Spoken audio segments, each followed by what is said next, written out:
आता कोकणात जाणार आहोत। कोकणात शिमगोत्सवाची धूम सुरू झाली असून देवी देवतांच्या पालख्या भाविकांच्या भेटीला येत आहेत। रत्नागिरीच्या वननगावची पद्मावती देवीची पालखी भाविकांच्या भेटीला आली होती।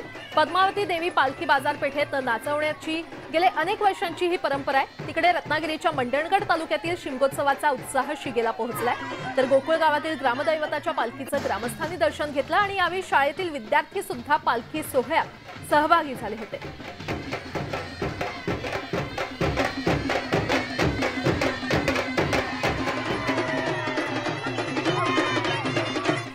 रत्नागिरीच्या आसूद गावातील शिमगोत्सवात प्रसिद्ध शिवकालीन काटा खेळाला शेकडो वर्षांची परंपरा आहे। आसूदमधील पांडवकालीन मंदिरातील देवीची पालखी काढण्यात येते आणि नवसाला पावणारी देवी म्हणून या देवीची ख्याती आहे। तिकडे रत्नागिरी जिल्ह्यातील कळंबट प्रसिद्ध जागृत देवस्थान श्री देवधावजींच्या पालखीचं दर्शन घेण्यासाठी भाविक आतुरलेले असतात। तर नवसाला पावणारा देव म्हणून धावजी देवाची ख्याती आहे। पालखीचं दर्शन घेण्यासाठी शेकडो गावकरी गावी येतात।